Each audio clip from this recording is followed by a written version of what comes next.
Assalamualaikum warahmatullahi wabarakatuh. Solihah kelas 7. Hari ini kita akan lanjut masuk ke materi baru ya. Masih pada bab yang sama, yaitu suhu dan perubahan. Nah, jadi mohon disimak baik-baik ya, dicatat materinya karena memang materi ini tidak ada di buku kalian. Jadi silahkan didengarkan apa yang Ustazah katakan, itu dicatat ya. Oke, hari ini kita akan belajar tentang perubahan benda akibat suhu ya. Perubahan benda akibat suhu benda. Nah, jadi secara umum ya, suatu benda atau suatu zat itu akan mengalami yang namanya perubahan ketika suhunya berubah. Ya, ingat, suatu benda akan mengalami perubahan ketika suhu dari benda tersebut berubah, ya. Nah, ada dua perubahan pada benda ketika suhunya berubah, yaitu ada pemuaian dan ada penyusutan, ya. Jadi dua perubahan yang akan terjadi kepada benda ketika suhu benda itu berubah, yaitu adanya pemuaian dan adanya penyusutan. Nah, suatu zat itu akan memuai ya. Nih, suatu zat itu akan memuai ketika suhunya naik. Ya. Suatu zat akan memuai itu ketika suhu benda itu naik, ya berarti semakin tinggi. Nah, itu disebut pemuaian. Nah, pemuaian sendiri itu artinya bertambahnya ukuran, panjang, luas, atau volume dari sebuah benda. Jadi kalau namanya pemuaian itu dia semakin bertambah ukurannya, ya, yang diakibatkan oleh naiknya suhu benda. Nah, kemudian sebaliknya, penyusutan itu terjadi ketika suhu benda itu turun. Ya, penyusutan terjadi ketika suhu benda itu turun, yaitu dengan berkurangnya ukuran, panjang, luas, atau volume benda. Ya, jadi semakin berkurang. Ya, itu penyusutan. Nah, pemuaian itu terjadi pada 3 wujud benda, yaitu ada pemuaian zat padat, pemuaian zat cair, dan ada pemuaian zat gas. Ya, jadi ada 3. Jadi yang akan kita pelajari itu adalah yang pemuaian. Ya, kita akan pelajari yang pemuaian. Penyusutan tidak akan kita pelajari pada bab ini. Ya, jadi pemuaian itu terjadi pada 3 wujud benda, yaitu ada pada zat padat, pemuaian zat cair, dan pemuaian zat gas. Ya. Oke. Sebelumnya, bagaimana sih konsep pemuaian dalam kehidupan sehari-hari? Ya, kalian sering dengar pasti ya, rel kereta. Nah, rel kereta itu dibuat ya, ada celah ya, atau ruang untuk si rel itu mengalami pemuaian, sehingga ketika pemuaian rel tidak saling bertabrakan dan menyebabkan rel itu akan membengkok. Nah, karena rel itu jelas ya, dia rel kereta terbuat dari besi ya, dimana ketika adanya kereta lewat itu akan terjadi gesekan. Nah, itu akan menyebabkan si rel tersebut suhunya akan naik, dan kemudian ketika terkena sinar matahari juga dia akan suhu dari besi ini dia akan naik. Nah, itulah akan terjadi pemuaian pada si rel ini. Ya, makanya di rel itu dia dikasih celah nih di sininya. Ya, antara ini dengan yang batas-batas ininya nih. Nah, ya, itu. Nah, oke, kita langsung masuk ke dalam. Kita akan langsung masuk ke dalam pemuaian pada zat padat ya. Jadi akan kita bahas pertama itu adalah pemuaian pada zat padat. Ya. Jadi zat padat itu akan memuai jika suhunya dinaikkan. ya. Nah, jadi ada tiga zat padat akan mengalami 3 macam pemuaian. Yang pertama ada pemuaian panjang, kemudian ada pemuaian luas, dan ada pemuaian pemuaian panjang, pemuaian luas, dan pemuaian volume, ya. Nah, yang akan kita bahas pertama itu adalah tentang pemuaian panjang. Nah, siap-siap dapat rumusnya? Nah, ini. Jadi, pemuaian panjang itu terjadi pada zat padat yang mempunyai luas penampang yang kecil sehingga dapat diabaikan dan dianggap hanya memuai ke arah memanjang. Ya, jadi kita hanya menganggap ini benda itu sangat tipis, kemudian kita hanya menganggap bahwa ketika benda itu dipanaskan maka akan hanya terjadi pemuaian panjang. Ya, hanya akan bertambah panjang. Ya. Nah, jadi di sini ada sebuah rumus, ya. Ada sebuah rumus. Di mana dari rumus ini, ya, itu dapat diketahui bahwa besar muai panjang suatu zat itu sangat bergantung pada panjang mula-mula, ya. Di sini ada panjang mula-mula. Kemudian bergantung juga kepada kenaikan suhu, ya. Di sini ada perubahan suhu. Nih. Kemudian bergantung juga kepada koefisien muai panjang. Di sini ada koefisien muai panjang. Ya. Nah, koefisien muai panjang itu menunjukkan jenis dari zat padat yang digunakan. Ya. Nah, koefisien muai panjang itu merupakan perbandingan pertambahan panjang zat dengan panjang zat semula setiap suhunya dinaikkan 1 derajat. Ya. Nah, jadi dari rumus pemuaian panjang ini, ya, rumusnya adalah delta L. Delta L ini artinya adalah perubahan panjangnya atau pertambahan panjangnya. Dia bertambah berapa nih? Nah, itu delta L. Ya. Sama dengan LO. L0 itu adalah panjang zat mula-mula, ya. Dikali dengan alfa. Alfa ini adalah koefisien muai panjang. Ya, koefisien muai panjang ini. Ya. Dan ini koefisien muai panjang ini setiap benda itu berbeda-beda dan sudah ada ketentuannya. Ya, biasanya sudah ada di dalam soal tuh diketahui berapa koefisien muai panjangnya. Kemudian dikali lagi dengan delta T. Delta T ini adalah perubahan suhu. Ya, delta T ini adalah perubahan suhu. Ya. Nah, jadi ketika kita mau mengetahui berapa sih perubahan panjang dari benda semula, ya, ketika dipanaskan berapa perubahan panjang yang terjadi pada zat tersebut. Nah, dengan rumus LO dikali alfa dikali delta T.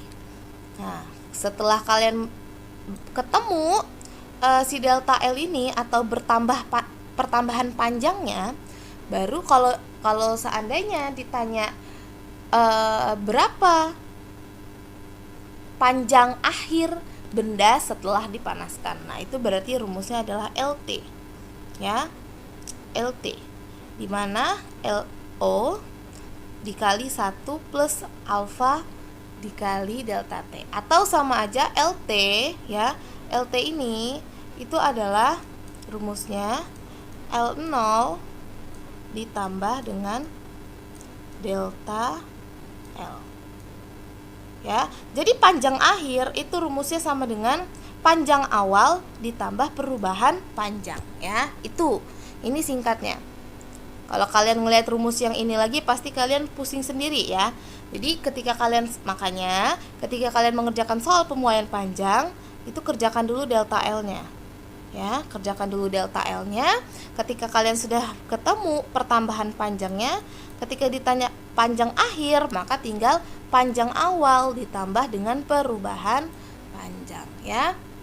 Nah, jadi untuk koefisien muai panjang atau alfa itu biasanya udah diketahui ya. Jadi setiap benda itu mempunyai koefisien muai panjang yang berbeda-beda. Nah, ini ada contoh, ada 12 benda padat ya, 12 jenis benda padat yang memiliki koefisien muai panjang yang berbeda-beda. Jadi ini tidak perlu dihafal oleh kalian ya, karena biasanya di soal itu akan diberitahu berapa koefisien muai panjangnya ya. Oke. Nah, kemudian ada pemuaian luas. Berikut ini rumusnya. Dan ada pemuaian volume.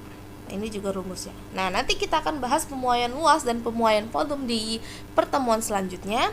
Jadi hari ini Ustazah akan fokus untuk membahas pemuaian panjang pada zat padat ya. Nah, oke, kita akan lanjut masuk ke pemuaian panjang. Kita akan bahas satu soal ya. Kita akan bahas satu soal tentang pemuaian panjang. Nah, oke ya. Perhatikan baik-baik. Ada sebuah soal, sepotong besi sepanjang 50 cm dipanaskan dari suhu 30 derajat Celcius sampai 70 derajat Celcius. Oke, sampai sini kalian pahami dulu soalnya. Oh, besi dipanaskan dari suhu 30 sampai 70, artinya suhunya naik. Ya, dari suhu 30 ke suhu 70 itu artinya suhunya naik. Maka yang akan terjadi adalah pemuaian ya, karena suhunya naik. Oke ya. Jadi dari soal pun kalian harus bisa paham ya. Kemudian jika koefisien muai besi nih, jadi dia akan diketahui jika koefisien muai besi sebesar 1,2 dikali 10 pangkat min 5 derajat Celcius ya. Jadi koefisien muai besinya ini udah diketahui nih, yaitu 1,2 kali 10 pangkat min 5. Nah, berapa panjang besi setelah dipanaskan? Ya, oke. Ingat, langkah menjawab soal harus detail ya. Harus dituliskan, diketahui, ditanya, baru dijawab ya.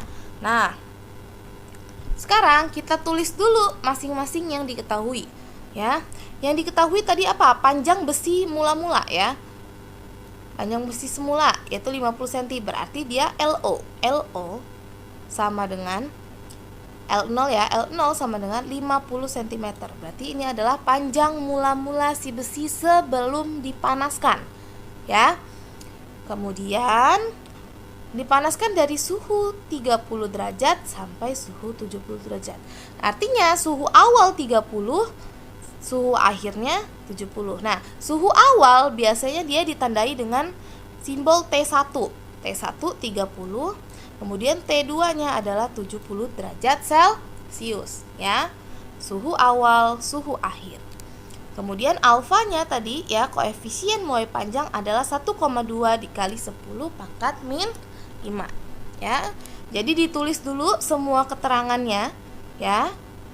Semua keterangannya itu ditulis dulu. Nah ya, jadi akan enak kalian mengerjakannya. Kemudian yang ditanya apa? Nah, baca soalnya baik-baik. Berapa panjang besi setelah dipanaskan? Jadi di sini ada kata-kata setelah. Berarti yang ditanya adalah panjang besi setelah dipanaskan, itu berarti panjang akhir ya. Berarti yang ditanya adalah LT atau panjang akhir ya. Nah, tadi di rumus ya. Rumus itu kan hanya diketahui rumus delta L dan LT. Nah, sedangkan di delta L itu ada yang namanya delta T atau perubahan suhu ya. Nah, untuk mengetahui perubahan suhu, maka kita cari dulu perubahan suhunya itu apa. Nih, makanya Ustazah di sini cari dulu, jawab dulu yang perubahan suhu atau kita sebut dengan delta T. Nah, yang namanya perubahan suhu itu artinya selisih antara suhu akhir dengan suhu awal. Itu arti dari delta T atau perubahan suhu. Ya, delta itu perubahan. Ya, baik perubahan suhu atau itu juga berlaku untuk perubahan panjang. Ya. Jadi delta T itu adalah perubahan suhu di mana terjadi selisih antara suhu awal dengan suhu akhir ya. Berarti caranya adalah T2 dikurang dengan T1. Suhu akhir dikurang suhu awal. Berarti 70 dikurang 30 derajat. Hasilnya adalah 40 derajat Celcius. Ini untuk delta T. Ya. Delta T kita sudah ketemu, baru kita masukkan ke dalam rumus delta L atau perubahan panjang. Kita akan mencari perubahan panjang dari si besi, ya. Dia memuainya seberapa panjang. Nah, itu ya bahasanya seperti itu. Si besi ini memuainya seberapa panjang sih? Nah, itu ya. Nah, rumus perubahan panjang adalah LO panjang awal dikali alfa atau koefisien muai panjang, kemudian dikali delta T atau perubahan suhu. Nah, ya sudah, rumus sudah kita tuliskan ya. Jadi cara menjawab itu rumus harus dituliskan agar kalian tidak bingung. Oke, kita masukkan satu-satu. LO atau panjang awal ya, itu 50 cm. Tulis di sini 50 cm ya.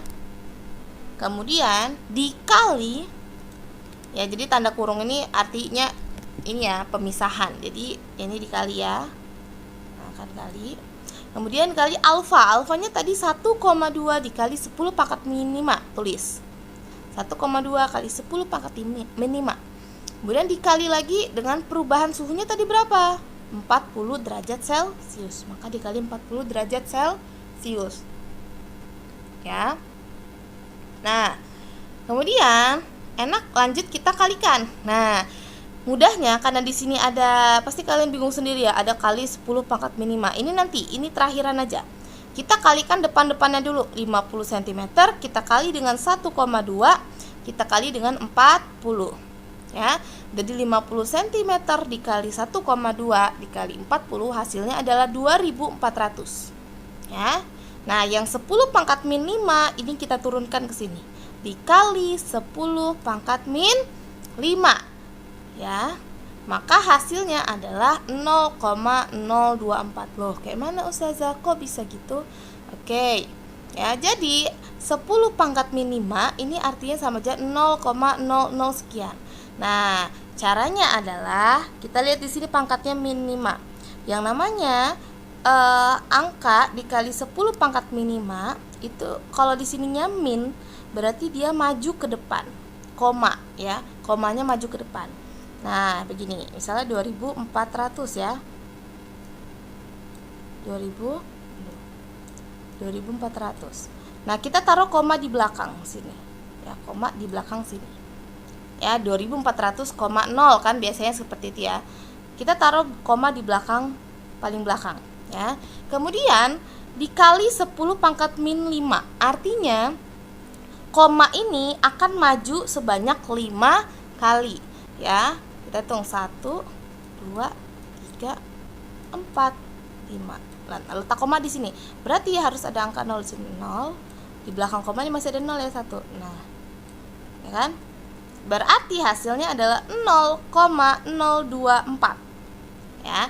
Jadi hasil dari 2400 dikali 10 pangkat min 5 adalah 0,024 cm. Nah, jadi si besi ini hanya bertambah panjang sebesar 0,024 cm. Jadi sebenarnya pertambahan panjangnya itu tidak kasat mata ya. Jadi sangat kecil perubahan panjangnya. Ya. Nah, setelah ketemu si delta L ini atau si pertambahan panjangnya sudah ketemu, maka langkah akhir adalah kita cari si LT-nya atau panjang akhirnya ya. Nah, panjang akhir itu kan tadi rumusnya adalah panjang awal ditambah dengan perubahan panjang. Nah, panjang awalnya 50. Pertambahan panjangnya atau delta L-nya adalah 0,024. Maka hasil dari 50 ditambah 0,024 adalah 50,024 cm. Ingat ya, Kalau yang di sini pertambahan ya, ada koma. Nah, komanya harus disejajarkan ya. Jadi 50 plus 0,024 hasilnya adalah 50,024 cm. Ini adalah panjang akhir dari si besi setelah dipanaskan. Ya. Oke, itu. Ini adalah contoh soal dari si pemuaian panjang. Nah, mungkin cukup untuk pembahasan hari ini ya, hanya pemuaian panjang saja. Semoga dari singkatnya pembahasan kita hari ini kalian mampu menerimanya atau memahaminya dengan baik. Pelan-pelan saja dipahaminya ya. Yang penting kalian nyambung. Oke, cukup untuk pembahasan hari ini. Ustazah mohon maaf apabila banyak kesalahan dalam penyampaian materi ya. Kepada Allah Ustazah mohon ampun. Ustazah akhiri, wassalamualaikum warahmatullahi wabarakatuh.